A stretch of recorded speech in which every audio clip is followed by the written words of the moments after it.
Segundo livro das Crônicas, capítulo 17. O começo do reinado de Josafá em Judá. Josafá ficou no lugar de Asa, o seu pai, como rei de Judá, e se preparou para se defender do reino de Israel. Colocou soldados em todas as cidades de Judá que eram protegidas por muralhas, e também pôs acampamentos militares em todo o território de Judá e nas cidades de Efraim, que Asa, o seu pai, havia conquistado. O Senhor Deus abençoou Josafá, porque ele agiu como seu pai tinha agido no princípio do seu reinado. Ele não adorou o Deus Baal, mas adorou o Deus do seu pai e obedeceu aos seus mandamentos, em vez de seguir o mau exemplo dos reis de Israel. O Senhor firmou o poder de Josafá como rei, e todos em Judá lhe davam presentes. Assim Josafá ficou muito rico e famoso. Continuou cada vez mais decidido a obedecer às leis de Deus e acabou com os lugares pagãos de adoração e os postes da deusa Azerá que havia no país de Judá. No terceiro ano do seu reinado, Josafá enviou as seguintes autoridades para ensinarem a lei de Deus nas cidades de Judá: Ben-Hail, Obadias, Zacarias, Netanel e Micaías. Junto com eles foram os seguintes levitas: Semaías, Netanias, Zebadias, Asael, Semiramote, Jonatas, Adonias, Tobias e Tobi-Adonias. Os sacerdotes Elisama e Jeorão também foram. Levaram consigo o livro da lei de Deus, o Senhor, e foram por todas as cidades de Judá, ensinando a lei a todo o povo. O Senhor Deus fez com que todos os povos vizinhos de Judá ficassem com medo de Josafá, e por isso eles não fizeram guerra contra ele. Alguns filisteus trouxeram presentes e prata para Josafá como imposto, e alguns árabes trouxeram 7.700 ovelhas e 7.700 bodes. Josafá foi ficando cada vez mais forte e construiu fortalezas e cidades-armazém, onde ajuntou grande quantidade de mantimentos. Em Jerusalém, ele colocou oficiais valentes e experimentados. Esta é a lista desses oficiais, de acordo com os grupos de famílias que eles comandavam. Adna era o comandante das tropas das famílias de Judá e comandava 300.000 soldados. Em seguida, vinha Joanã, que comandava 280.000 homens. E depois vinha Amazias, filho de Zicre, que comandava 200.000 homens. Amazias tinha se apresentado de livre e espontânea vontade para servir a Deus, o Senhor. O comandante dos soldados das famílias de Benjamim era Eliada, um oficial valente. Ele comandava 200.000 homens armados de escudos e arcos e flechas. Finalmente vinha Josabade, que comandava 180.000 homens armados. Todos estes estavam ao serviço de Josafá em Jerusalém. Além destes, ele havia colocado outros soldados em todas as cidades de Judá, que eram protegidas por muralhas. Segundo livro das Crônicas, capítulo 18. O profeta Micaías avisa Acabe. Quando Josafá ficou muito rico e famoso, ele se tornou aliado do rei Acabe de Israel, por laços de casamento. Depois de alguns anos, ele foi até a cidade de Samaria visitar Acabe. Em honra de Josafá e dos que haviam ido com ele, o rei Acabe deu um banquete para o qual mandou matar muitos touros e muitas ovelhas, e procurou convencer Josafá a ir com ele atacar a cidade de Ramote-Gileade. Ele perguntou a Josafá: "Você vai comigo atacar Ramote?" Josafá respondeu: "Quando você estiver pronto para a batalha, eu também estarei, e assim também os meus soldados. Iremos lutar junto com você, mas primeiro vamos consultar a Deus, o Senhor." Aí Acabe mandou chamar os profetas, que eram 400, e perguntou: "Devemos atacar a cidade de Ramote ou não?" Eles responderam: "Ataque, pois o Senhor Deus lhe dará a vitória." Mas Josafá perguntou: "Não existe aqui mais nenhum profeta para nós consultarmos o Senhor por meio dele?" Acabe respondeu: "Existe outro que se chama Micaías, filho de Imla. Mas eu tenho ódio dele, porque nunca profetiza para mim o que é bom, mas só o que é ruim. Não fale desse jeito, disse Josafá. Então Acabe chamou um oficial e mandou que ele fosse imediatamente buscar Micaías. Os dois reis, usando as suas roupas reais, estavam sentados nos seus tronos numa praça que ficava perto do portão de entrada de Samaria. E todos os profetas estavam profetizando em frente deles. Um dos profetas, chamado Zedequias, filho de Quenaana, fez uns chifres de ferro e disse a Acabe: "O que o Senhor Deus está dizendo é isto: com estes chifres o Senhor lutará contra os sírios e os derrotará completamente." E todos os outros profetas profetizaram a mesma coisa. Eles diziam: "Marche contra a cidade de Ramote, que o Senhor, ó rei, vencerá. O Senhor Deus lhe dará a vitória." Enquanto isso, o oficial que tinha ido buscar Micaías disse a ele: "Todos os outros profetas profetizaram que o rei terá sucesso. É melhor que você faça o mesmo." Porém Micaías respondeu: "Juro pelo Senhor, o Deus vivo, que eu falarei o que o meu Deus mandar." Quando Micaías chegou ao lugar onde estava o rei Acabe, este perguntou: "Micaías, o rei Josafá e eu devemos atacar a cidade de Ramote ou não?" Micaías respondeu: "Ataquem, pois vencerão. Deus lhes dará a vitória." Mas Acabe disse: "Quando você falar comigo em nome do Senhor Deus, diga a verdade. Quantas vezes preciso dizer isso?" Micaías respondeu: "Vejo o exército de Israel espalhado pelos morros como ovelhas sem pastor. E o Senhor Deus diz: estes homens não têm chefe, que eles voltem para casa em paz." Então Acabe disse a Josafá: "Eu não disse que para mim ele nunca profetiza coisas boas? Ele sempre diz alguma coisa ruim." Micaías continuou: "Agora escutem o que o Senhor Deus está dizendo. Eu vi o Senhor sentado no seu trono no céu, com todos os anjos à sua direita e à sua esquerda. Ele perguntou: quem enganará Acabe para que ele vá a Ramote e seja morto lá? Alguns anjos disseram uma coisa e outros disseram outra, até que um espírito chegou perto do Senhor Deus e disse: eu enganarei Acabe. O Senhor perguntou: como? E o espírito respondeu: eu irei e farei com que todos os profetas de Acabe digam mentiras. Então o Senhor ordenou: vá e engane Acabe, você conseguirá. E Micaías terminou dizendo a Acabe: o Senhor está vendo agora que o Senhor Deus fez com que todos estes seus profetas mentissem. Mas ele resolveu que vai acontecer uma desgraça com o Senhor, ó rei. Então o profeta Zedequias chegou perto de Micaías, deu um tapa na cara dele e perguntou: quando foi que o Espírito do Senhor saiu de mim e falou com você? Você descobrirá isso quando entrar em algum quarto dos fundos tentando se esconder. Respondeu Micaías. Aí o rei Acabe deu a seguinte ordem a um dos seus oficiais: prenda Micaías e o leve a Amon, o governador da cidade, e ao príncipe Joás. Diga a eles que o jogue na cadeia e o ponham a pão e água até que eu volte são e salvo. Micaías exclamou: se o Senhor, ó rei, voltar em paz, então, de fato, o Senhor Deus não falou por meio de mim. E disse também: todos aqui deem atenção àquilo que eu profetizei. A morte de Acabe.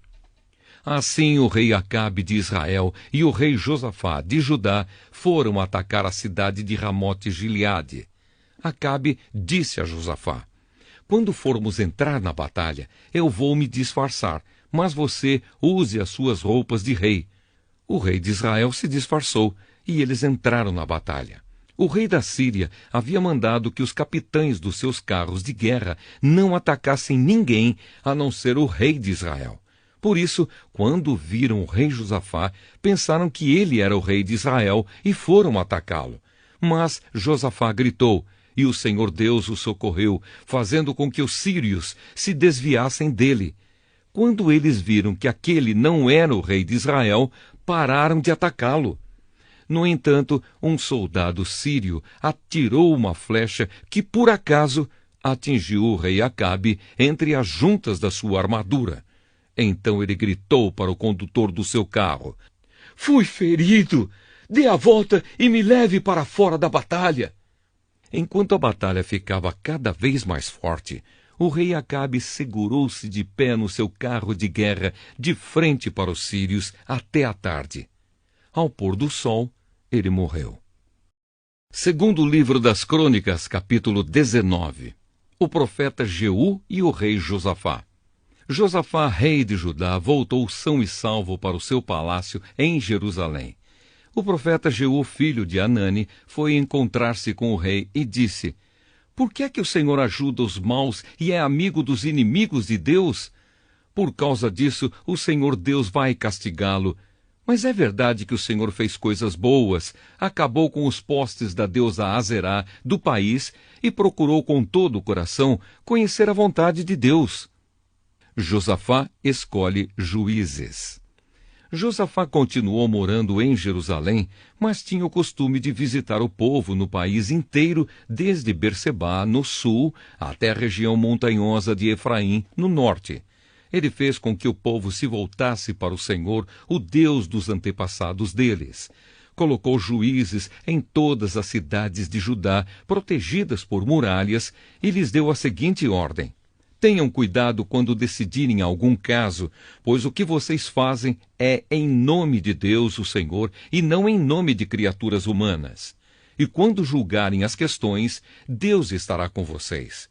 Portanto, respeitem a Deus e tenham cuidado com o que vão fazer, pois o Senhor, nosso Deus, não tolera os que cometem injustiça, nem os que usam 2 pesos e 2 medidas nos julgamentos, nem os que aceitam dinheiro para torcer a justiça." Em Jerusalém, Josafá colocou alguns levitas, sacerdotes e chefes de famílias para julgarem os assuntos religiosos e as causas dos moradores da cidade. Ele lhes deu a seguinte ordem: "Cumpram com honestidade todos os seus deveres para com Deus, o Senhor, respeitando-o e obedecendo-lhe com todo o coração. Quando os seus patrícios das cidades de Judá apresentarem a vocês causas de morte ou qualquer caso de desobediência às leis, estatutos e regulamentos, avisem a eles que não cometam pecados contra o Senhor, a fim de que ele não castigue vocês e os seus patrícios. Se derem esse aviso, vocês não serão culpados." O grande sacerdote Amariá terá a última palavra nas questões religiosas, e o governador de Judá, Zebadias, filho de Ismael, terá a última palavra em casos não religiosos. Os levitas ajudarão nos serviços do tribunal. Coragem, pois, e mãos à obra, e que o Senhor Deus esteja com os que fazem o que é direito. Segundo livro das Crônicas, capítulo 20. Guerra contra Edom. Algum tempo depois, os exércitos dos Moabitas e dos Amonitas, junto com os Meunitas, invadiram o país de Judá. Alguns homens vieram e disseram a Josafá: "Um exército enorme do país de Edom veio do outro lado do Mar Morto para atacar o Senhor. Eles já conquistaram a cidade de Azazão-Tamar. Azazão-Tamar e Fonte de Gedi são o mesmo lugar." Josafá ficou com medo e orou a Deus, o Senhor, pedindo socorro. Depois deu ordem para que todo o povo de Judá jejuasse. Todos se reuniram para pedir socorro ao Senhor. De todas as cidades do país, o povo veio a Jerusalém. A gente de Judá e de Jerusalém se reuniu no pátio novo do templo, e Josafá se pôs de pé no meio deles e orou assim: "Ó Senhor, Deus dos nossos antepassados, Tu és o Deus do céu e governas todas as nações do mundo. Tu és forte e poderoso, e ninguém pode resistir ao Teu poder. Tu és o nosso Deus, expulsaste os moradores desta terra de diante do Teu povo de Israel, e deste a terra deles para sempre a nós, os descendentes de Abraão, Teu amigo. O Teu povo tem morado nesta terra, e aqui construímos um templo em Tua honra. Nós dissemos assim: se alguma desgraça cair sobre nós como castigo, seja guerra, ou doenças, ou falta de alimentos, então nos ajuntaremos em frente deste templo, onde tu moras, e no nosso sofrimento clamaremos a ti pedindo socorro, e tu atenderás o nosso pedido. Agora os amonitas e os moabitas, junto com os edomitas, invadiram o nosso país. Quando os nossos antepassados estavam vindo do Egito, tu não os deixaste invadir as terras daqueles povos. Por isso, os nossos antepassados se desviaram delas e não destruíram aqueles povos. Mas agora eles nos pagam assim. Estão nos atacando para nos expulsar da terra que nos deste para sempre. Ó nosso Deus, castiga essa gente, pois não somos bastante fortes para resistir a esse enorme exército que está avançando contra nós. Não sabemos o que fazer e olhamos para ti, pedindo socorro. Todos os homens de Judá estavam ali de pé, em frente do templo, junto com as suas mulheres e os seus filhos, e até as crianças de colo. De repente, o Espírito de Deus desceu sobre um levita que estava ali no meio do povo. Chamava-se Jaaziel e era descendente de Asaf. Jaaziel era filho de Zacarias, neto de Benaías, bisneto de Jeiel e trineto de Matanias. Jaaziel disse: Povo de Judá, moradores de Jerusalém e rei Josafá, prestem atenção. Escutem isto que o Senhor Deus diz. Não se assustem, não fiquem com medo deste enorme exército, pois a batalha não é contra vocês, mas contra mim. Amanhã vocês os atacarão quando eles vierem pela subida de Ziz. Vocês se encontrarão com eles no fim do vale que dá para o deserto de Jeruel. Quando os encontrarem, vocês não precisarão lutar. Fiquem parados ali e verão como o Senhor Deus salvará vocês. Povo de Judá e moradores de Jerusalém, não se assustem, nem fiquem com medo, marchem contra os inimigos amanhã, pois eu, o Senhor, estarei com vocês. Então o rei Josafá se ajoelhou e encostou o rosto no chão, e todo o povo de Judá e os moradores de Jerusalém também se ajoelharam na presença de Deus, o Senhor, e o adoraram. Aí os levitas, que eram descendentes de Coate e de Corá, começaram a louvar o Senhor, o Deus de Israel, em voz bem alta. Na manhã seguinte, todos se levantaram cedo e foram para o deserto de Tecoa. Ao saírem, Josafá ficou de pé e disse: Povo de Judá e moradores de Jerusalém, escutem! Confiem no Senhor, seu Deus, e estarão seguros. Confiem nos profetas dele, e tudo que vocês fizerem dará certo. Depois de consultar o povo, Josafá ordenou que alguns cantores vestissem roupas sagradas e marchassem à frente do exército, louvando a Deus e cantando assim: Louvem a Deus, o Senhor, porque o seu amor dura para sempre. Logo que começaram a cantar, o Senhor Deus causou confusão entre os moabitas, os amonitas e os edomitas, e eles foram derrotados. Os amonitas e os moabitas atacaram os edomitas e os destruíram completamente. Depois, os amonitas lutaram contra os moabitas e os dois lados também acabaram se destruindo. Quando o exército de Judá chegou a um lugar alto, no deserto, eles viram o chão coberto de mortos. Ninguém tinha escapado com vida. Aí Josafá e os seus soldados avançaram e começaram a pegar tudo o que havia no acampamento inimigo. Encontraram muitos animais de carga, armas, roupas e objetos de valor. Levaram 3 dias pegando as coisas, mas havia tanto que não puderam levar tudo. No 4º dia, todos se reuniram no vale de Beraca e louvaram o Senhor. É por isso que aquele lugar se chama Vale de Beraca, até hoje. Depois, os soldados de Judá e de Jerusalém, com Josafá à frente, voltaram alegres para Jerusalém.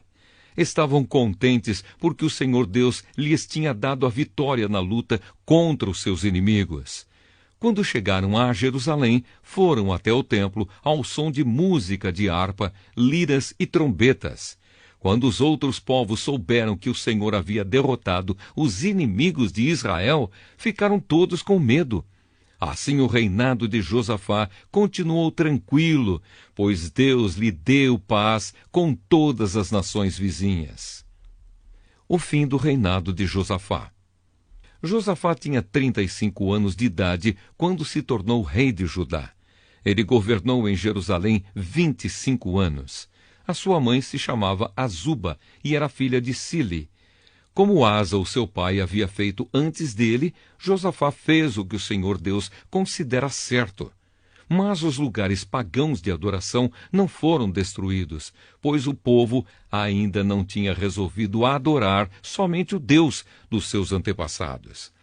Todas as outras coisas que Josafá fez, desde o começo até o fim do seu reinado, estão escritas na história de Jeú, filho de Anani, que faz parte da história dos reis de Israel. Mais tarde, o rei Josafá se tornou aliado de Acasias, rei de Israel, que vivia uma vida cheia de maldade. Eles fizeram um acordo para construírem navios que fossem até a Espanha. Os navios foram construídos em Ezion-Geber. Mas Eliezer, filho de Dodavá, profetizou contra Josafá o seguinte: o Senhor Deus vai destruir o que o Senhor construiu, porque o Senhor se tornou aliado de Acasias. Os navios se quebraram e não puderam ir até a Espanha. Segundo livro das Crônicas, capítulo 21. Josafá morreu e foi sepultado nos túmulos dos reis, na cidade de Davi, e o seu filho Jeorão ficou no lugar dele como rei. O reinado de Jeorão de Judá. Jeorão, filho do rei Josafá de Judá, tinha 6 irmãos que se chamavam Azarias, Jeiel, Zacarias, Azarias, Micael e Cefatias. Josafá deu a eles muitos presentes de prata e ouro e objetos de valor. E a cada um entregou o governo de uma das cidades de Judá, que eram protegidas por muralhas. Mas ele escolheu Jeorão, o filho mais velho, para ser o rei depois dele. Quando se tornou rei, Jeorão se firmou no poder e então mandou matar todos os seus irmãos e também algumas das altas autoridades de Israel. Jeorão tinha 32 anos de idade quando se tornou rei e governou 8 anos em Jerusalém. A mulher dele era filha do rei Acabe, de Israel, e por isso Jeorão seguiu os maus caminhos de Acabe e dos outros reis de Israel. Jeorão pecou contra Deus, o Senhor, mas o Senhor não quis acabar com os descendentes do rei Davi, pois havia feito uma aliança com Davi, prometendo que os seus descendentes sempre seriam reis. Durante o reinado de Jeorão, o país de Edom se revoltou contra Judá e se tornou independente. Por isso, Jeorão e os seus oficiais, com os seus carros de guerra, invadiram Edom e ali foram cercados pelos edomitas. Jeorão e os seus comandantes dos carros de guerra atacaram os edomitas durante a noite e escaparam. Desse tempo até hoje, Edom ficou independente de Judá. Nessa mesma época, a cidade de Libna também se revoltou porque Jeorão tinha abandonado o Senhor, o Deus dos seus antepassados. Ele construiu lugares pagãos de adoração nas montanhas de Judá, levou os moradores de Jerusalém a adorarem ídolos e fez o povo de Judá abandonar a Deus. Aí o profeta Elias escreveu a Jeorão uma carta na qual dizia o seguinte: é isto que diz o Senhor, o Deus do seu antepassado Davi. Você não seguiu o bom exemplo do seu pai, o rei Josafá, nem do seu avô, o rei Asa, mas seguiu o mau exemplo dos reis de Israel. Você levou o povo de Judá e os moradores de Jerusalém a adorarem ídolos, como fazem os reis de Israel. E também matou os seus próprios irmãos, que eram melhores do que você. Por isso, o Senhor Deus vai fazer cair um castigo terrível sobre o povo de Judá e sobre os filhos e as mulheres que você tem, e vai destruir tudo o que é seu. E você mesmo vai ter uma doença intestinal muito séria, que irá piorando cada vez mais até que os seus intestinos saiam do corpo. O Senhor Deus fez com que os filisteus e os árabes, que eram vizinhos dos etíopes que moravam no litoral, ficassem furiosos com Jeorão. Eles invadiram o país de Judá, derrotaram Jeorão e levaram embora todos os bens do palácio e também os filhos e as mulheres de Jeorão. Deixaram somente Acasias, o seu filho mais moço. Depois de tudo isso, o Senhor castigou Jeorão com uma doença intestinal incurável. Ele foi piorando cada vez mais, até que depois de 2 anos, os intestinos saíram do corpo dele e Jeorão morreu, sofrendo dores terríveis. O povo não acendeu uma fogueira em honra dele, como havia feito com os seus antepassados. Jeorão tinha 32 anos de idade quando se tornou rei de Judá. Ele governou em Jerusalém 8 anos. Quando morreu, ninguém sentiu falta dele. Ele foi sepultado na cidade de Davi, mas não nos túmulos dos reis.